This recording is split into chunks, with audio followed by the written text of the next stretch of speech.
বিশ্বনবী জন্মগ্রহণ করার আগে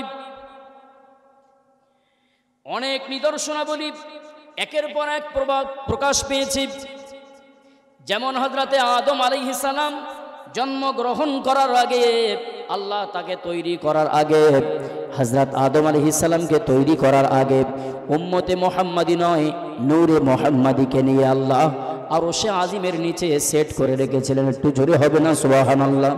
নূরে মুহাম্মাদি নিয়ে আরশে আজিমের নিচে সেট করে রেখেছেন। নূরে মুহাম্মাদি আরশে আজিমের নিচে সেট করা। নবী মুহাম্মদুর রাসূলুল্লাহ জিবরিল আমিন আলাইহিস সালামকে ডাক দিয়ে বললেন, ও জিবরাইল, তোমার বয়স কত ভাই? খুব ভালো করে শুনেন, তোমার বয়স কত? বন্ধু বান্ধব এক জায়গায় হলে আমরা জিজ্ঞাসা করি না কত চলছে? বিশেষ করে বয়স্কদের ভিতরে এটা দেখা যায়। কেউ বলে 80+, কেউ বলে 82, কেউ বলে 83, কেউ বলে 70। এরকম একটা গল্প আলোচনা হয়। নবী মুহাম্মদ সাল্লাল্লাহু আলাইহি ওয়াসাল্লাম একবার হযরত জিবরাইলকে দেখতে পেয়ে তিনি বললেন, জিবরাইল, বয়স কত ভাই? হযরত জিবরিল বললেন, ইয়া রাসূলুল্লাহ, আমার বয়স কত বলতে পারবো না, তবে বয়সের একটা সঠিক নমুনা আমি দিতে পারি। একটা হিসাব আমার কাছে আসে, সেই হিসাবটা হলো এই, আরশের নিচে একটা নক্ষত্র ওঠে 70,000 বছর পর পর একবার করে। কতবার? ভালো করে বুঝবেন জিনিসগুলো। 70,000 বছর পর পর একবার করে ওঠে আরশের নিচে একটা নক্ষত্র জ্বলজ্বল করে। আমি জিবরিল আমিন ওই 70,000 বছর পর পর করে উদয় হওয়া নক্ষত্রটা আমি জিবরাইল গুনেছি, গুনে গুনে দেখেছি আমি জিবরাইল 72,000 বার আমি গুনেছি। জিবরাইলের বয়স খুব কম মনে হয়, আপনারা কথা মনে হয় বুঝতে পারেননি। জিবরাইলের বয়স খুব কম। 70,000 বছর পর পর একবার করে উদয় হওয়া যে নক্ষত্র, আমি জিবরাইল দেখেছি 72,000 বার। জোরে বলেন সুবহানাল্লাহ। নবীজি বলেন, জিবরাইল, তারপরে খবর কি? জিবরাইল বলেন, হুজুর, তারপরে খবর আর বলতে পারবো না। নবী জিজ্ঞাসা করলেন, এখন কি সেই তারকা, সেই নক্ষত্র আর কি দেখতে পাও? জিবরিল আমিন বলছেন, ইয়া রাসূলুল্লাহ, পৃথিবী সৃষ্টির আগে আমি এইটা লক্ষ্য করেছিলাম, কিন্তু পৃথিবী সৃষ্টির পর থেকে আমি আর কখনো সেই নক্ষত্রটা উদয় হতে আর দেখি না।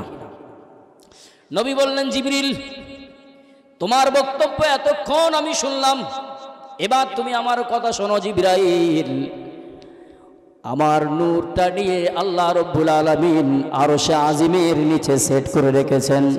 আদম সৃষ্টির শুরুতে রব্বুল আলামিন নূরে মুহাম্মাদিটা নিয়ে হযরত আদম নবীর কপালে তিনি বসিয়ে দিয়েছিলেন। সুবহানাল্লাহ হবে না? সেখান থেকে নিয়ে হযরতে পয়গম্বর এক এক করে করতে করতে হযরতে শীস আলাইহিস সালামের কবরে, এক এক করতে করতে করতে করতে হযরতে ইব্রাহিম খলিলুল্লাহর কপালে, হযরতে ইব্রাহিমের পরে ইসমাইল জবিহুল্লাহর কপালে, এরকম করতে করতে শত সহস্র নবীর কপালে দিতে দিতে রব্বুল আলামিন তিনি আমার বংশের, আমার পরদাদা, আমার দাদার বাপ, তার বাপ, তার বাপ, তার বাপের কপালে আল্লাহ পাক দান করেছেন। অবশেষে আমার দাদা নাম তার আব্দুল মুত্তালিবের কপালে আল্লাহ সেট করে দিয়েছেন। আব্দুল মুত্তালিবের কপাল থেকে কুদরতি ক্ষমতায় আল্লাহ আমার আব্বা আব্দুল্লাহর কপালে সেট করে দিয়েছেন। বলেন না সুবহানাল্লাহ। এরপরে আমি নূরে মুহাম্মাদিটা আমার আব্বা আব্দুল্লাহ আর আমার মা আমিনা, তাদের উভয়ের এমনি করে স্বামী স্ত্রী মিলনের ক্ষেত্রে যেমন ভাবে রব্বুল আলামিন সিস্টেম করে দিয়েছেন, ঠিক তেমন ভাবে আমি নূরে মুহাম্মাদিটা আমার মায়ের রেহেমে আমার আল্লাহ কুদরতি ক্ষমতায় পাঠিয়ে দিয়েছেন। ও জিবরাইল, আমি মুহাম্মাদুর রাসূলুল্লাহ আমার নূরে মুহাম্মাদিটা আল্লাহ এইভাবে করে একের পর এক, ধাপের পর ধাপ, স্টেপ বাই স্টেপ পার করতে করতে শেষ বেলায় আখেরি পয়গম্বর হয়ে সর্বশেষ নবী হিসাবে আল্লাহ আমাকে পাঠিয়ে দিয়েছে। তাহলে নবীজির বয়স খুব কম। তাহলে নবীজির বয়স এখানে দেখা গেল জিবরাইল যখন হয়নি তার আগেও আমার নবী। একটু জোরে হবে না?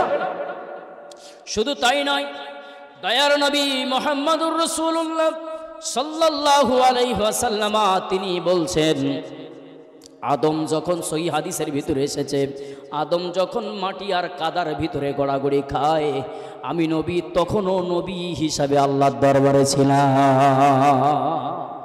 আমি তখনও নবী, আল্লাহর দরবারে আমি তখনও পয়গম্বর হিসেবে স্বীকৃতি ছিলাম। শুধু তাই নয়, আমার নবী একের পর এক বিভিন্ন ধাপের মাধ্যমে আল্লাহ রাব্বুল আলামিন মক্কার কুরাইশ বংশে কাবা শহরে একেবারে আবু কুবাইস পাহাড়ের গায়ে মা আমিনার কুঠিরে তার ভূমিষ্ঠ করালেন, জন্মগ্রহণ করালেন। তার আগের ইতিহাস ঘটে যাচ্ছে। আব্দুল মুত্তালিবের 10টা সন্তান, কয়টি বললাম একটু মনে রাখবেন, 10টি সন্তান। আব্দুল মুত্তালিবের 10টি সন্তান। কাবা ঘরে একবার বালির ঝড় হয়েছিল, মক্কা শহরে বালির ঝড় হয়েছিল। প্রচণ্ড বালির ঝড় হওয়ার কারণে কেউ কেউ বলছেন, ইতিহাসবিদরা বলছেন যে ওইখানে অন্য একটা গোত্রর সঙ্গে তাদের কুরাইশদের সঙ্গে একটা বোঝাপড়া হয়। সেই বোঝাপড়ার মাধ্যমে নিজেদের ভিতরে একটা বিরাট আকারে সংঘর্ষ তৈরি হয়। সেই সংঘর্ষে বিরোধী জাতি যখন হেরে গেল, পরাজিত হলো, তখন ওরা চলে যাওয়ার সময় খানায় কাবার নিকটে যে আপনার কি কূপ আছে, জমজম কূপ, জমজম কূপটা ওরা আটকে দিয়ে চলে যায়। আর মরুভূমিতে পানির কি কষ্ট, একটা কূপ থাকলে সেখান থেকে পানির উদ্ধার হয়, মানুষ পিপাসা নিবারণ করে। ওরা যখন চলে যাচ্ছে তখন ভাবলো যে থাকতে যখন আমরা পারলাম না, তো এদেরও সুখে থাকতে দেব না। এই জন্য ঐতিহাসিকরা লিখছেন ওরা ওই জমজম কূপের মুখে পাথর দিয়ে, বিভিন্ন মাটি দিয়ে, বালি দিয়ে ওরা আটকে দিয়ে চলে যায়। এমন সময় ওইটা আর তারা সঠিক কোথায় যে কূপটা আছে ওরা খুঁজে পাচ্ছে না। ঠিক ওই সময় আব্দুল মুত্তালিব রাতের বেলায় বিভিন্ন মানত করে, ওগো কাবার মালিক, যদি এই নতুন করে এইটা পাই। তার কাছে মানুষেরা আবদার দিয়ে গেল, মেম্বার প্রধানের কাছে আমরা যাই না আবদার নিয়ে, যে প্রধান সাহেব অমুক জায়গায় পানি জমেছে, একটু কিছু মাটির ব্যবস্থা করো, ভেড়িটা বেঁধে দাও, এটা বলি না। ঠিক অনুরূপভাবে ওরা কুরাইশদের সর্দার, লিডার আব্দুল মুত্তালিবের কাছে যেয়ে বলছে, আব্দুল মুত্তালিব, আপনি তো গোত্রপতি, আপনি আমাদের লিডার, আমাদের জমজমের পানি এখন তো আমরা পাচ্ছি না, সুতরাং খুব কষ্টে আছি, মক্কা শহরের মানুষ খুব কষ্টে আছে, আপনি একটু দয়া করে আপনি যে কায়দায় কাজ করলে পরে জমজম কূপ উদ্ধার হয় আপনি তাই করেন, আমরা আপনার পক্ষে আছি। আব্দুল মুত্তালিব কোনো দিশা পায় না, কি করব, কোথায় জমজম কূপটা সঠিক নির্ণয় করা যাচ্ছে না। আপনারা হয়তো বলতে পারেন যে একটা খানা যদি এক জায়গায় থাকে, কি একটা গর্ত যদি এক জায়গায় থাকে, সেই জায়গাটা যদিও বুঝে যায় তারপরেও তো কিছু নমুনা বোঝা যায়, বলতে পারেন। কিন্তু আসল কথা, মরুভূমিতে পাহাড়িয়া এলাকায় আপনি বুঝতে পারবেন না, মনে হয় এইটাই ঠিক, এইটাই ঠিক না, এইখানে ছিল, এরকম একটা ধান্দে পড়তে হয়। তো আব্দুল মুত্তালিব বিভিন্ন সমস্যার ভিতরে চিন্তা ভাবনা করছেন, কি করি। 3 দিন জমজম কূপের পানি তারা পেল না। খুব ভালো করে শোনেন, 3 দিন তারা জমজমের পানি পান করতে পারল না। আব্দুল মুত্তালিবের চিন্তায় কপাল ভাঁজ পড়ে গেল। আব্দুল মুত্তালিব এই অবস্থায় তিনি কাবার মালিকের কাছে আরজি করলেন, কাবার মালিক, ওগো রব্বে কারিম, কাবা ঘরের যিনি আসল মালিক কে? সবাই বলেন। এ কথা বলার একটা কারণ আছে, যুক্তি আছে। কেন? কাবা ঘরের ভিতরে তখন 360টি মূর্তি ছিল। এই জন্য ওনারা যখন কোনো দায়িত্ব বা কোনো একটা কাজ হাসিল করতে চাইতেন, ওনারা ওই কাবাঘরের মূর্তি লাত, মানত, ওজ্জা, ওবল ওদের কাছে না চেয়ে ওনারা সরাসরি তখন কাবাঘরের দরজার কাছে যেয়ে আর ওখানে দোয়া করলে আল্লাহ কবুল করে। সুবহানাল্লাহ বলেন।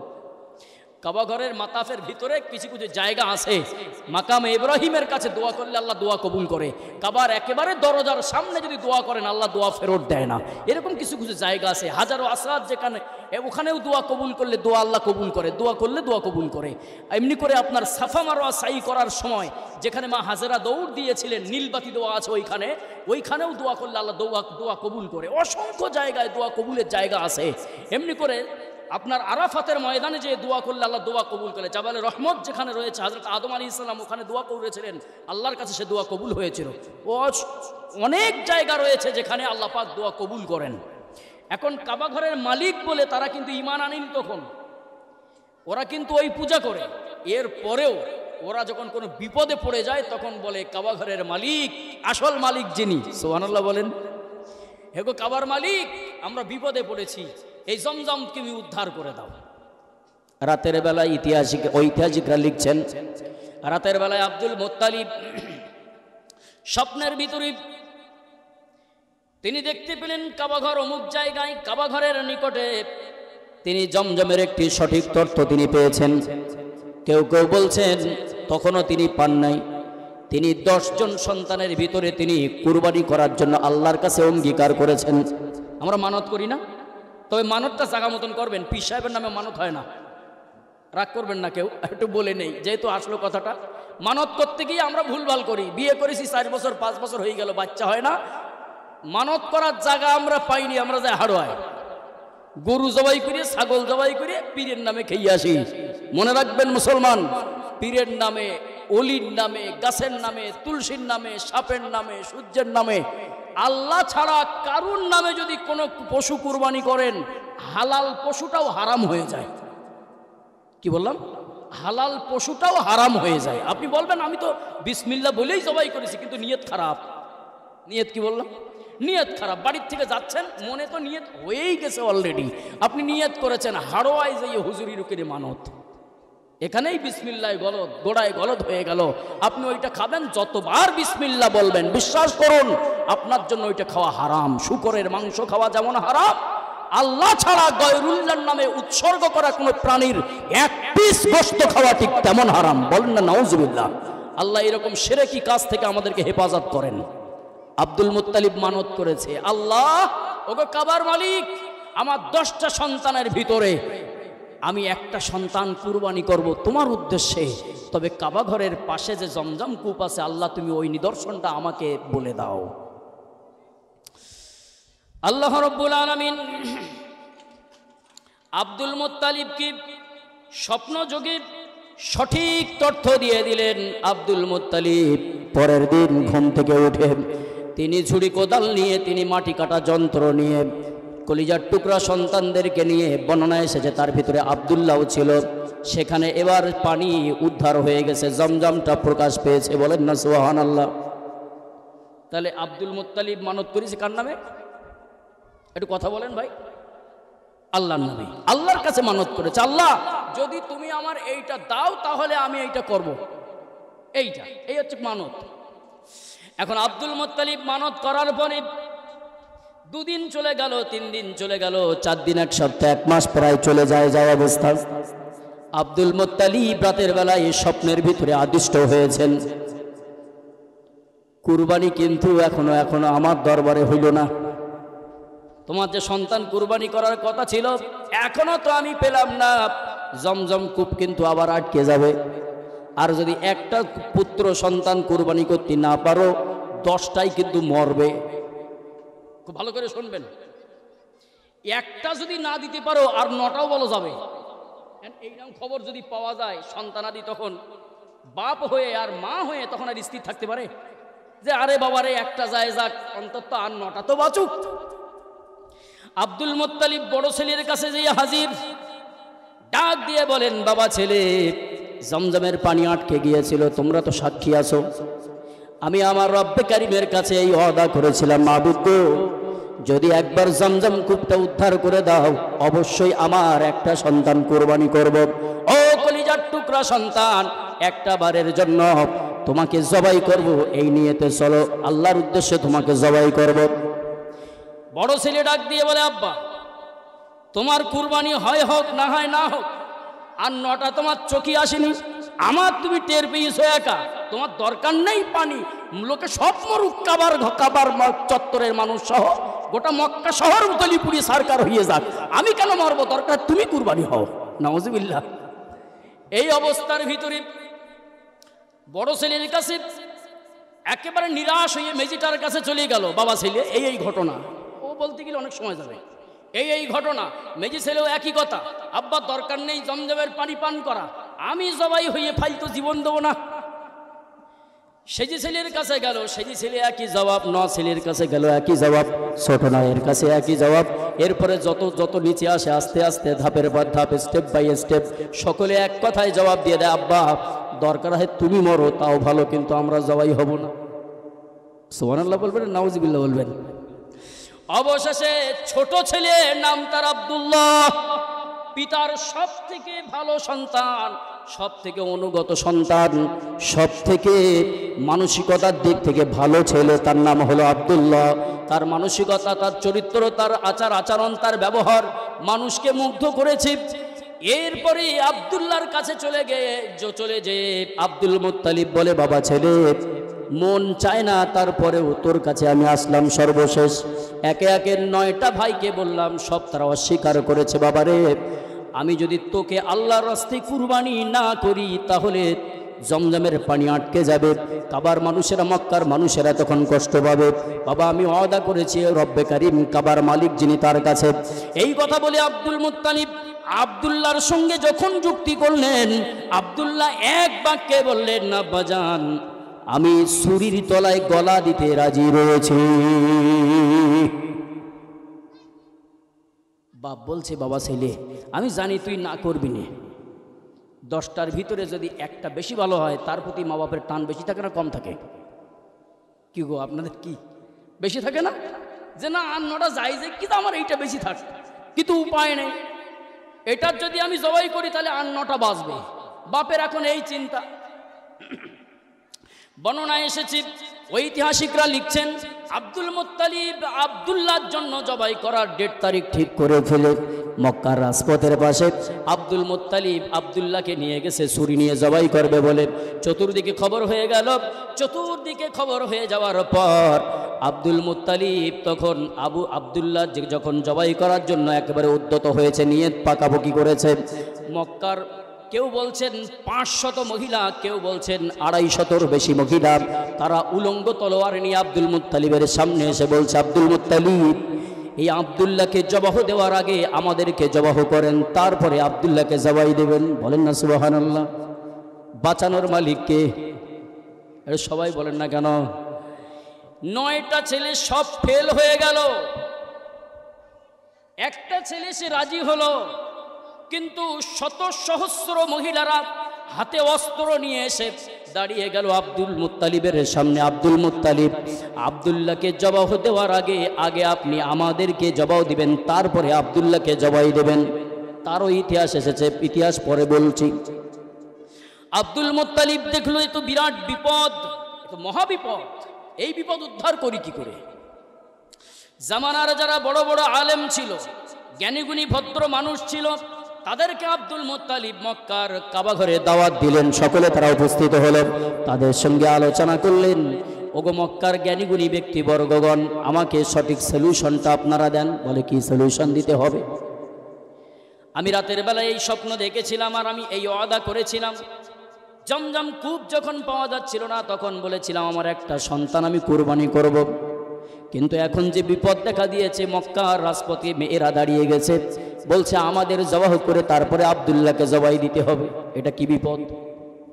মহা বিপদ। উদ্ধার হওয়ার জন্য আব্দুল মুত্তালিবকে জ্ঞানীগুণী লোকেরা তারা পরামর্শ দিল, ওগো আব্দুল মুত্তালিব, আপনি কাবার মক্কা শহরের লিডার, আপনি কুরাইশ বংশের সর্দার, আপনাকে আমরা কিছু দায়িত্ব দেই, কিছু কাজ করেন। আপনি উট জবাহ করেন, উট কুরবানি করেন, আর উটের সঙ্গে আব্দুল্লাহর নামটাও লিখে লটারি প্রকাশ করেন। কি করেন? উটের নাম লেখেন আর লটারি করেন, আব্দুল্লাহর নামটাও লেখেন। 10টা নাম, 10টা উট দেওয়া হলো। 10টা উটের ভিতরে কোনো উটের নাম আসলো না, তার ভিতরে আব্দুল্লাহর নামটা ওই লটারিতে বেঁধে গেল, জবাই করতেই হবে। জ্ঞানীগুণীরা বলছেন আব্দুল মুত্তালিব 20টা উট দিয়ে দেখেন কি হয়। 20টা উটের ভিতরে আব্দুল্লাহর নাম, 20টার ভিতরেও আব্দুল্লাহর নাম উঠলো, এবার জবাই দিতেই হবে। জ্ঞানীগুণীরা বলছে, ওগো আব্দুল মুত্তালিব, আরও 10টা বাড়িয়ে দেন, 30টা আব্দুল্লাহর নাম, 40টা আব্দুল্লাহর নাম, 50টা আব্দুল্লাহর নাম, 60টা আব্দুল্লাহর নাম, 70টা আব্দুল্লাহর নাম, 80টা আব্দুল্লাহর নাম, 90টা আব্দুল্লাহর নাম। এরপরে যখন 100 পর্যন্ত আব্দুল মুত্তালিব কুরবানি করার জন্য একেবারে লটারি করেছেন, 100 উটের পরে আর আব্দুল্লাহর নাম উঠল না, তার ভিতরে আব্দুল্লাহর নাম বাদ দিয়ে এবার উটের নাম উঠে গেছে। বাঁচানোর মালিক একমাত্র আল্লাহ রাব্বুল আলামিন। আলেমদের কথা শুনে, জ্ঞানীদের কথা শুনে 100 উট তিনি জবাহ করে দিলেন, তার মান্যতটা আল্লাহ কবুল করে নিয়েছেন। বলেন না সুবহানাল্লাহ। ঠিক এইভাবে আব্দুল্লাহর বয়স এখন 17+। যৌবনে পদার্পণ করেছে না করিনি? এখন যৌবনের একেবারে পদার্পণ করে সোনালী যুগ তার চলছে এখন যৌবনের ছটায়। ঠিক এই অবস্থায় মক্কার রাজপথে মেয়েরা পাগল। এ বলে আব্দুল্লাহর আমার সঙ্গে বিয়ে দেওয়া হোক, ও বলে আমার সঙ্গে দেওয়া হোক। বর্ণনা এসেছে ইহুদিদের একটা কন্যা ছিল, নাম তার মারিয়াম। তার বাবা ছিল ইহুদি ধর্মের একজন মহাপণ্ডিত, এবং এই মারিয়াম নামীয় মেয়েটি ছিল মহাপণ্ডিতা। সেও অনেক জ্ঞানের অধিকারী, সে অনেক কিতাবপত্র পড়েছে। ও পড়েছে কলির কলকি, শেষ জামানার পয়গম্বর, জগৎগুরু, বিশ্বগুরু, মানবতার মূর্তির রূপ। নাম তার মুহাম্মদুর রাসূলুল্লাহ, অন্য নাম হবে আহমদ। এই নামীয় ব্যক্তিটা জন্মগ্রহণ করবেন আব্দুল্লাহর ঔরস থেকে, মা আমিনার গর্ভে। আব্দুল্লাহ যাকে বিবাহ করবে তার গর্ভে মোহাম্মদ আসবে। সুবহানাল্লাহ বলে। ও এই নিদর্শনাবলী পড়ে শেষমেশ ও আর সহ্য করতে না পেরে, ও কিন্তু কোটিপতির মেয়ে, আবার ইহুদি ধর্মের খুব জ্ঞানী ব্যক্তির মেয়ে, ও প্রস্তাব সরাসরি আব্দুল মুত্তালিবের কাছে পাঠিয়ে দিয়েছে, আপনার আব্দুল্লাহকে আমার সঙ্গে বিবাহ দেওয়া হোক। আব্দুল মুত্তালিব কোনো কথায় কান দিলেন না, কোনো কথায় কান না দিয়ে তিনি দিকবিদিকে যেদিকেই যান সেদিকেই বলতে থাকেন, আমার আব্দুল্লাহ যে চরিত্রের ছেলে, আব্দুল্লাহর মতো মনের মতো পাত্রী না হলে আমি আব্দুল মুত্তালিব হ্যাঁ বলবো না। বাইরে বাই মদিনাতুল মুনাওয়ারা আব্দুল মুত্তালিব ইয়াসরিব শহরে চলে গেলেন। মদিনাতুল মুনাওয়ারার পূর্বের নাম ইয়াসরিব, উনি ইয়াসরিবে চলে গেলেন। আব্দুল মুত্তালিবের ইয়াসরিবে একজন বন্ধু ছিল, নাম তার আব্দুল ওয়াহাব জুহুরি। কি নাম বললাম? আব্দুল ওয়াহাব জুহুরি। সোনার ব্যবসা করতেন। মক্কা থেকে তিনি গেছেন মদিনাতুল মুনাওয়ারায়। এখন মদিনাতুল মুনাওয়ারায় যাওয়ার পর রাসূল করিম সাল্লাল্লাহু আলাইহি সাল্লামের দাদার ও নানার বাড়ি ওইখানে, মামার বাড়ি ওইখানে। এখন ওইখানে যাওয়ার পরে মাতুল, এমনি করে মায়ের দেশ, এটা মায়ের জন্মভূমি, সেই জায়গায় তিনি পৌঁছে গেছেন। যাওয়ার পরে আব্দুল ওয়াহাব জুহুরির সঙ্গে ছোটবেলা থেকে ওনার একটা পরিচয়, একেবারে বাল্য বয়স থেকে পরিচয়। আব্দুল ওয়াহাব জুহুরির সঙ্গে নবীজির দাদা আব্দুল মুত্তালিবের সঙ্গে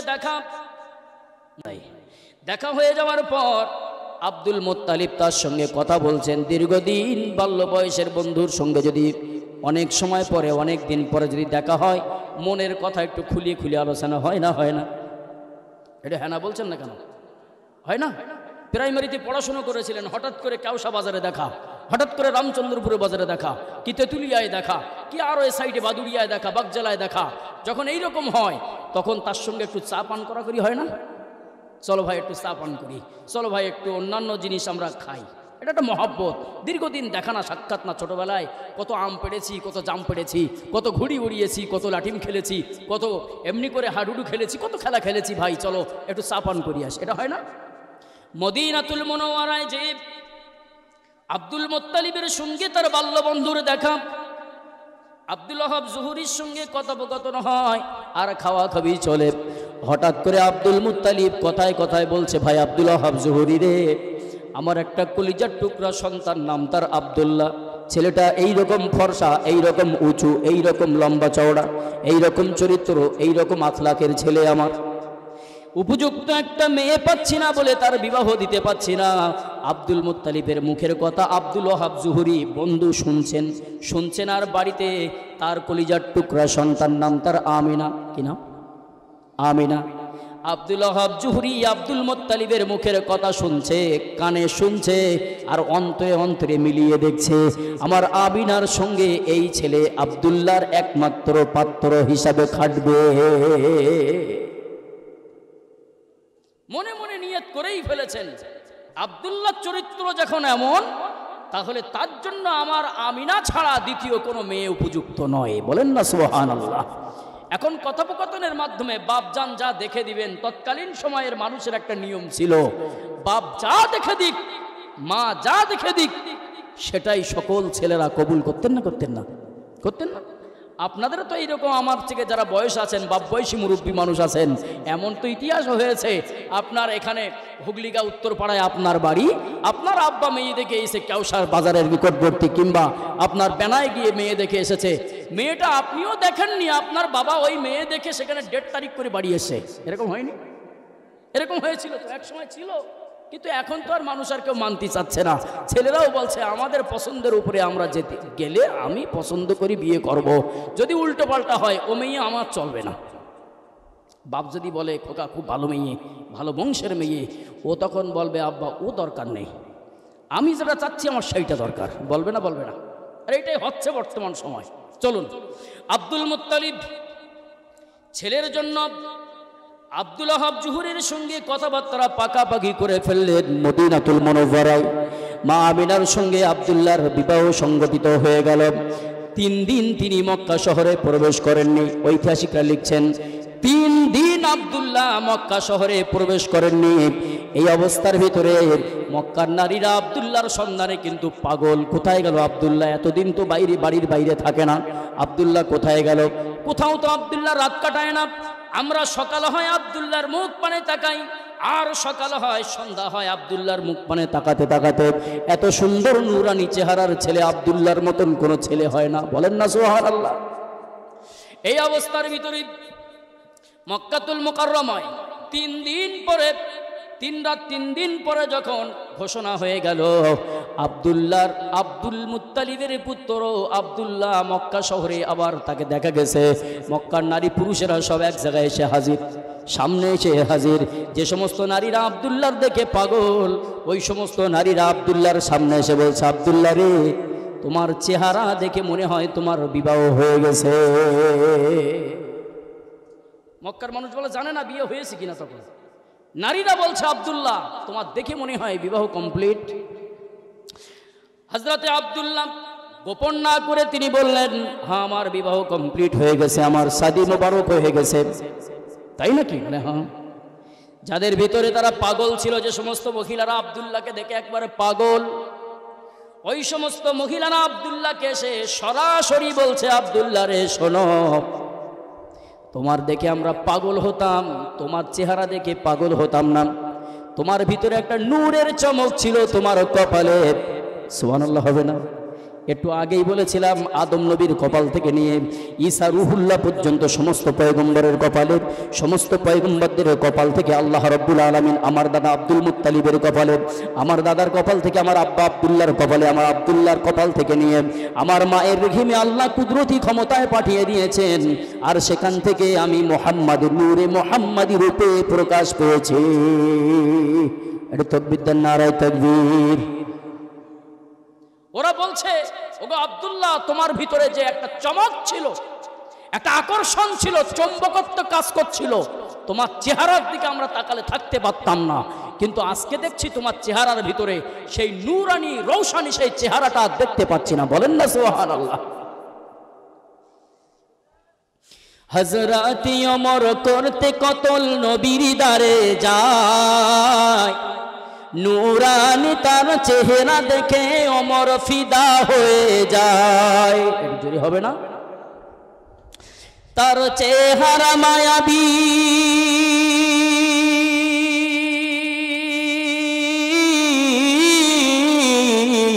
তার চেহারা মায়াবী দেখে ওমর হয়ে যায় নবীর দিওয়ানা। ও নূরে নবী, নূরে নবী, নূরে মদিনা, ও নূরে নবী, নূরে নবী, নূরে মদিনা। একটু জোরে হবে না? হযরত ওমর নবীজিকে মারতে গিয়েছিলেন না, উন্মুক্ত তলোয়ার নিয়ে। নবীর চেহারা দেখে ওমর মায়ায় পড়ে গেছে। একটু জোরে হবে না সুবহানাল্লাহ? সেই নবীর নূরে মুহাম্মাদি যখন আব্দুল্লাহর কপালে ছিল, মক্কার মানুষেরা, মক্কার নারীরা বলছে আব্দুল্লাহ তোমার ভিতরে সেই নূরের চমকটা আমরা দেখতে পাচ্ছি না। জোরে বলেন সুবহানাল্লাহ। ও আব্দুল্লাহ তোমার দাম আমাদের কাছে আর কোনো দাম নেই, কোনো মূল্য নেই, এতদিন তোমার মূল্য ছিল। জোরে হবে না সুবহানাল্লাহ? প্রতিমধ্যে আব্দুল মুত্তালিব বৌমাকে বাড়ি নিয়ে আসলেন, আর আব্দুল্লাহ তার স্ত্রীর সঙ্গে ঘর সংসার তিনি করছেন। মা আমিনা তিনি আব্দুল্লাহর বাড়িতে এখন এসেছেন। ইতিমধ্যে আব্দুল্লাহ ব্যবসার জন্য উদ্দেশ্য করে তিনি পাড়ি দিলেন। আপনারা ইতিহাস জানেন, আব্দুল্লাহ প্রতিমধ্যে রাস্তার মাঝখানে তিনি মৃত্যুবরণ করলেন। মৃত্যুবরণ করার পরে আমার এলাকায়, আপনাদের এখানে কি আছে জানি না, এখনো তো এইরকম একটা সিস্টেম তৎকালীন জামানায় ছিল। আব্দুল মুত্তালিবের বৌমা আমিনা তখন বিধবা হয়েছে না হয়নি? স্বামী হারা হয়ে গেলে বিধবা হয় না? বিধবা হয়ে গেল। বিধবা নারীদের জন্য ভালো শাড়ি পরা, রঙিন সঙ্গীন শাড়ি পরা, এমনি করে বিরাট সাজসজ্জা করা, এটা তৎকালীন জামানায় নিষেধ ছিল। মনে করে দেখুন, আমাদের এমনি করে কিছু আগে এরকম একটা ব্যবস্থা কিন্তু ছিল। স্বামী মারা যাওয়ার পরে বিধবা নারীরা যতই সুন্দরী হোক না কেন আর ভালো শাড়ি পরে না, হাতে চুড়ি দেয় না, নাকের নখ খুলে ফেলে, নাকের নাক ফুল খুলে ফেলে, ফেলে না। কিন্তু যদিও এখন পড়ছে, সে পড়ে পড়ুক, তার আপন জায়গায়। এখন তৎকালীন সময় এই ব্যবস্থা ছিল। আব্দুল মুত্তালিবের বৌমা রঙিন সাজে আর সাজে না, হাতে পায়ে আর গয়না দেখা যায় না, হাতে পায়ে আর কোনো অলংকার দেখা যায় না। আব্দুল মুত্তালিবের বৌমা আর কোনো রকম সুগন্ধি ব্যবহারও করে না। প্রতিমধ্যে মা আমিনা যখন কূপে পানি আনতে যান, মক্কার নারীরা তারা খেয়াল করে আমিনা যখন রাস্তা দিয়ে হেঁটে হেঁটে যায়, আমিনার পিছন পিছন একটা সুগন্ধি যেন কাজ করে। একটু জোরে হবে না সুবহানাল্লাহ? আমিনা যায় আর এত সুন্দর গন্ধ পিছন দিক থেকে ভেসে ভেসে যায়, মক্কার নারীরা বিমোহিত হয়ে যায়। কোন কোম্পানির কোন আতর, কোন সেন্ট কোথায় পাওয়া যায়, কত দামি। জিজ্ঞাসা করতে লাগলো, আমিনা তুমি কি সেন্ট মেখেছো নাকি? মা আমিনা বলেন, ওগো আমার বান্ধবীরা, আমি কেন সেন্ট মাখতে যাব? আমার স্বামী নেই, তোমরা কি জানো না আমি কোনো সেন্ট ব্যবহার করতে পারি না? তার কারণ হলো আমি সেন্ট ব্যবহার করলে মক্কার মানুষেরা আমাকে ভালো বলবে না, সকলে খারাপ বলবে। কিন্তু নারীরা বিশ্বাস করে না, বলে আমিনা তুমি যখন রাস্তা দিয়ে যাও ঠিক সেই সময় এমন একটা সুশোভিত, এমন একটা সুমুখ, এমনি করে মিষ্টি গন্ধ আমরা শুকতে পাই, আমরা অনুভব করতে পারি, আমাদের নাকে এমন একটা সেন্ট ধরা পড়ে যেটা পৃথিবীর কোনো সেন্ট মতো লাগে না, কিন্তু খুব দামি সেন্ট মনে হয়। ওগো আমিনা বিশ্বাস হয় না। আমিনার সঙ্গে বলার পরে তারা মানতে চায় না, মা আমিনাও মানতে চায় না, তারাও মানতে চায় না। ঠেলাঠেলি হয় না? হয় না? এটা স্বাভাবিক। আমি মাখিনি আতর, না আপনি যদি বলেন হুজুর আপনি আতর মেখে এসেছেন, ঠেলাঠেলি হবে না? হবে না। ইতিমধ্যে মক্কার নারীরা, বিচারকের নাম কি দেখি, কে কেমন, কার মেমোরি কেমন ভালো, একটু টেস্ট হয়ে যাক। বিচারকের নাম কি? মক্কার লিডার কে? এটা জোরে বলে। Abdul Muttalib. আব্দুল মুত্তালিব লিডারের বৌমা, নাম তার আমিনা, আব্দুল্লাহর স্ত্রী। লিডারের বৌমার বিরুদ্ধে লিডারের কাছে নালিশ, অভিযোগ, শিকায়েত। ওগো আব্দুল মুত্তালিব, আপনি কুরাইশদের গোত্রপতি নেতা, আপনি আমাদের লিডার, আপনার বৌমা কিন্তু সুগন্ধি সেন্ট ব্যবহার করে, আপনার আব্দুল্লাহ দুনিয়ার বুকে বেঁচে নাই, আপনার বৌমাকে আপনি কন্ট্রোল করেন। আমিনা যখন বাইরে আসে তখন কিন্তু এই সেন্ট ব্যবহার করে আসে। আব্দুল মুত্তালিব যখন এই অভিযোগ পেয়েছেন, এখন তো এইরকম অভিযোগ শুনে বাড়ি এসে কেউ আর টাইট দেওয়াদেবি করে না, এখন ভয়তে কোনো নেতার কেউ আর সাহস পায় না সামনে কথা বলা। ও যদিও নেতার বউ বেপর্দা হয়, তারপরেও সামনে গিয়ে কথা বলতে কেউ আর সাহস করে না। কি তৎকালীন জামানায় তারা নেতাকে ডাইরেক্ট অভিযোগ দিয়েছে, আপনার বৌমা এই অভিযোগ এই করেছে। আব্দুল মুত্তালিব বলেন, ঠিক আছে, শিকায়েত যখন করেছো, অভিযোগ যখন দিয়েছো, আমি বাড়িতে যাই, আমার বৌমাকে ডাক দিয়ে আমি বুঝিয়ে বলি, দেখি তার সঙ্গে কথা বলে দেখি, নাকি বাড়ি এসে কিল চল্লাতি খুশি? কথা বলেন, আমার দিক ফেরেন।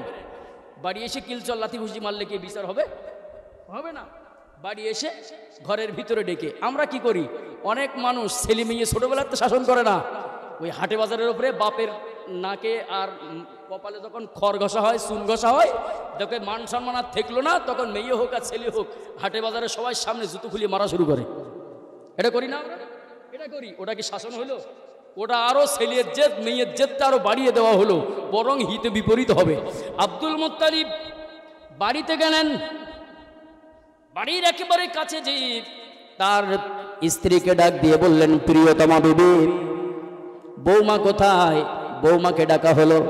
মা আমিনা শাশুড়ির ডাক পেয়ে তিনি চলে আসলেন সামনের দিকে। ঘরের ভিতরে প্রবেশ করলেন শাশুড়ি, বৌমা আর শ্বশুর, তিনজন মিলে।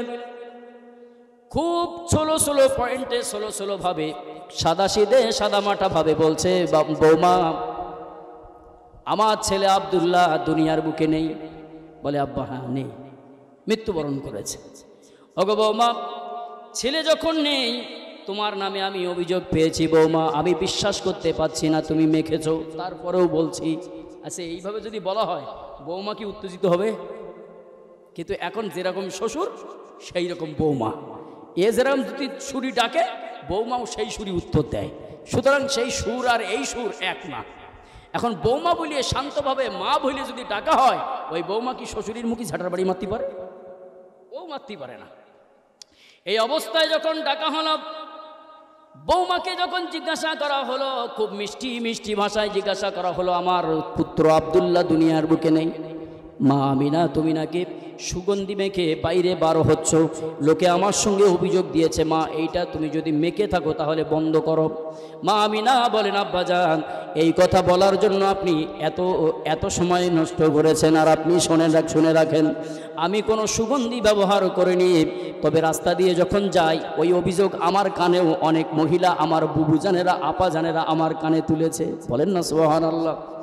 আব্বাজান, আমি যখন পানি আনতে যাই, পানি আনতে যাওয়ার সময় কিংবা মক্কার রাজপথে যখন অলিতে গলিতে কোনো প্রয়োজন বশত বার হই, তখন আমাকে অনেকেই এই অভিযোগটা দিয়েছেন আব্বাজান।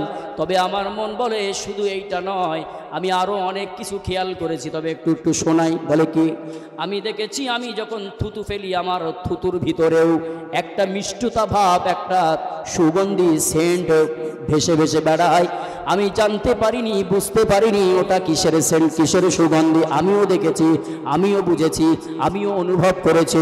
ওগো আব্বাজান, আমার মন বলে এই দোষটা আমি আমিনা আমার নয়, তবে আমার গর্ভে যে বাচ্চা আছে আমার মনে হয় এই দোষটা সম্পূর্ণ ওই গর্ভের বাচ্চা।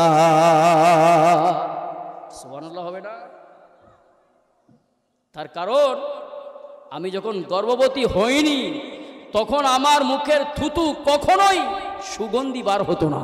আমি রাস্তা দিয়ে গেলে ঘামের গন্ধ ছাড়া অন্য গন্ধ বার হতো না। আর এখন দেখতে পাচ্ছি আমার গর্ভে যে বাচ্চা এসেছে, এই বাচ্চা আসার পরে আমি দেখছি আমি রাস্তা দিয়ে হাঁটলেই নাকি একটা সুগন্ধি ভেসে যায়। সুবহানাল্লাহ বলেন। তবে আব্বা আমার কোনো দোষ না, এ দোষ আমার গর্ভের সন্তান যে আছে তারই। সুবহানাল্লাহ হবে না? আব্বা জান, শুধু তাই নয়, আমি যখন পানি আনতে যাই কূপে, পানি আনতে যাওয়ার সময় একটা গায়েব থেকে আওয়াজ আসে আমার কানে, রহমাতাল্লিল আলামিনের মা আসতেছে পানি নিতে। রহমাতাল্লিল আলামিন তার গর্ভে আছে, খবরদার যদি নিচু হয়, যদি উঁচু হয়ে বসে তাহলে মুহাম্মদুর রাসূলুল্লাহর উপরে আঘাত পাবে, কষ্ট পাবে। খবরদার যেন পানি তুই নিচে দাঁড়িয়ে থাকিস না। আল্লাহর নবীর মা আমিনা আসতেছে, আসার আগে আগে সময় পানি তুই মুখের কাছে একেবারে জোয়ারের মতো উঠে আয়। আপনারা ভাষা বুঝতে পারেননি, ওই জন্য সুবহানাল্লাহ আসতে বলেছেন। আমি যখন কূপের ধারে যাই একটা আওয়াজ আসে আমার কানে, রহমাতাল্লিল আলামিনের মা আসতেছে, কূপের পানি আর নিচে থাকিস না, উঠে একেবারে মুখের কাছে টলটলায়মান হয়ে যা। একটু জোরে হবে না? আমি যেয়ে আমার নিচু হতে হয় না, শুধুমাত্র পানির পাত্রটা, পানির জারটা, পানির কলসিটা, পানির জগটা আমি শুধুমাত্র তাতে এরকম চুপিয়ে পানিটা নেই, আমার কোনো কষ্ট হয় না। জোরে হবে না সুবহানাল্লাহ? এরপরে মা আমিনার বান্ধবীরা বলছে, আমিনা যখন তুমি পানি আনতে যাবে আমাদের একটু ডাক দিয়ে যাবে। এটা জোরে হবে না সুবহানাল্লাহ?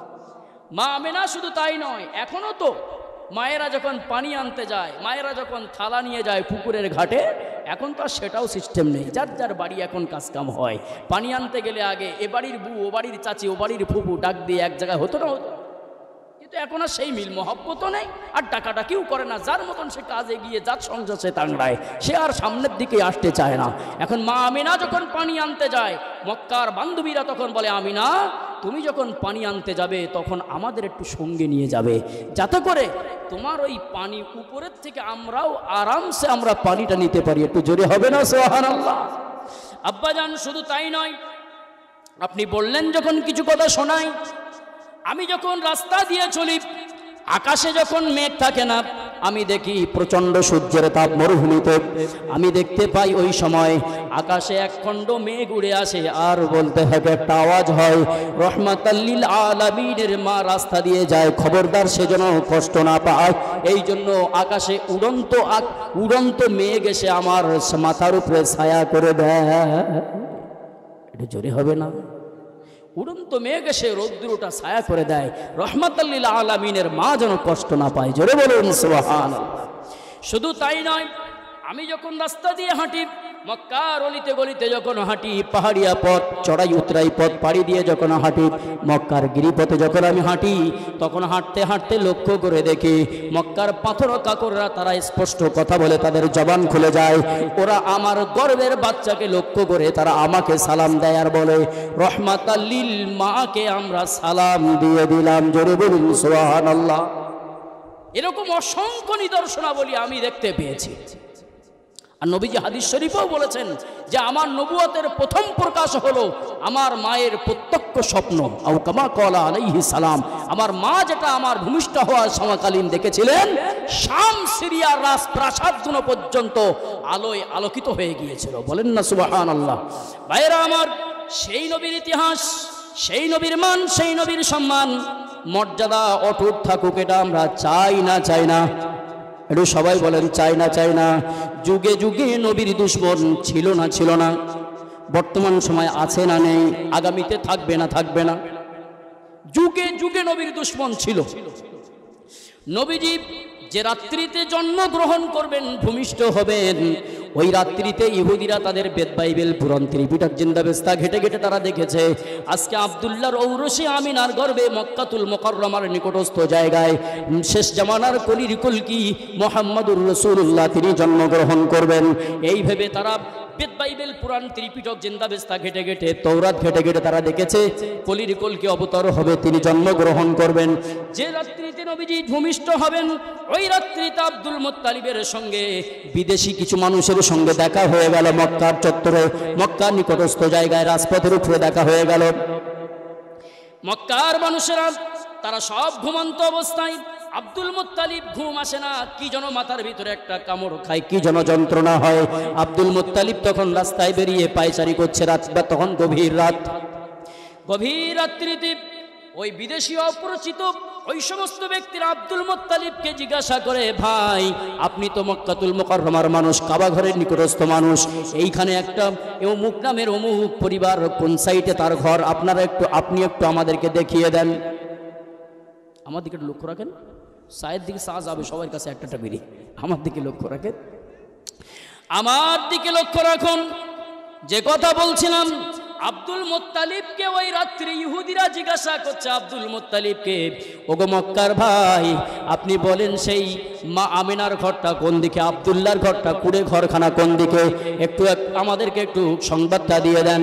আব্দুল মুত্তালিব তিনি দেখলেন এটা আমার আমিনার একমাত্র, আমিনার গর্ভে যে বাচ্চা আছে, আজকে রাতের অবস্থা ভালো না, হয়তো সে ভূমিষ্ঠ হতে পারে।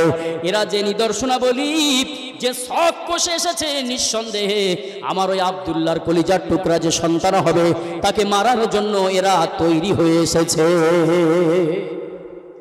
আব্দুল মুত্তালিব তখন দেখছে এই অবস্থায় রাতের বেলায়, তিনি বললেন, আপনারা তো ভুল করে পথ অন্য জায়গায় চলে এসেছেন, আপনারা যার খোঁজ করছেন তার বাড়ি এখানে নয়, তার বাড়ি ওই সাইটে। সুবহানাল্লাহ বলেন। আল্লাহ হেফাজতের মালিক, আল্লাহ বাঁচিয়েছেন। এই পর্যন্ত নবী মুহাম্মদুর রাসূলুল্লাহর পিতা আব্দুল্লাহ তো ছুরির তলায় প্রায় চলে গিয়েছিলেন, না জাননি? এর আগে বলেছি না? এর আগে যিনি, যার এমনি করে কপালে নূরে মুহাম্মাদি সেট করা ছিল, ইব্রাহিম নবীর কপালে, বলেছি না? ইব্রাহিম নবীর ছেলে, নাম তার ইসমাইল আলাইহিস সালাম, ইসমাইলকে জবিহুল্লাহ বলা হয়। তখন তিনি স্বপ্নের ভিতরে রাতের বেলায় আদিষ্ট হলেন, তিনি আল্লাহ পাকের পক্ষ থেকে আদিষ্ট হলেন, ইব্রাহিম কোরবানি করো। এটা অপ্রসঙ্গ, কিন্তু এই ঘটনার সঙ্গে সামঞ্জস্যতা আছে, সিমিলারিটি আছে বলে আমি তুললাম। ইব্রাহিম তুমি কুরবানি করো। ইব্রাহিম আলাইহিস সালাম সকালবেলায় উঠে 100 উট কুরবানি করলেন। রাত্রিতে আবার স্বপ্ন দেখলেন, ইব্রাহিম কুরবানি করো। ইব্রাহিম আলাইহিস সালাম আবার রাত্রিতে স্বপ্নের পর সকালবেলায় উঠে 100 উট দুম্বা কুরবানি করে দিলেন। পরের রাত্রিতে স্বপ্ন দেখছেন ইব্রাহিম, আজকে আর উট আর দুম্বা টুম্বা গরু ছাগল টাগল দিলে চলবে না, তোমার কলিজার টুকরা সন্তান নাম তার ইসমাইল, ইসমাইলকে আমার রাস্তায় কুরবানি করো। সুবহানাল্লাহ বলবেন না নাউজুবিল্লাহ? জোরে বলেন সুবহানাল্লাহ। তার কারণ আল্লাহ বান্দাকে সবথেকে বেশি ভালোবাসে, আল্লাহ বান্দাকে সবথেকে বেশি ভালোবাসে। আমরা যদিও মৃত্যুবরণ করার কারণে মা মরলে ছেলে কাঁদে, ছেলে মরলে মা কাঁদে, না কাঁদে না? এটা একটা মহব্বত, দুনিয়ার মহব্বত। এই মহব্বত হাদিস পাকের ভিতরে এসেছে কিয়ামতের মাঠে ময়দানে কোনো মহব্বত থাকবে না।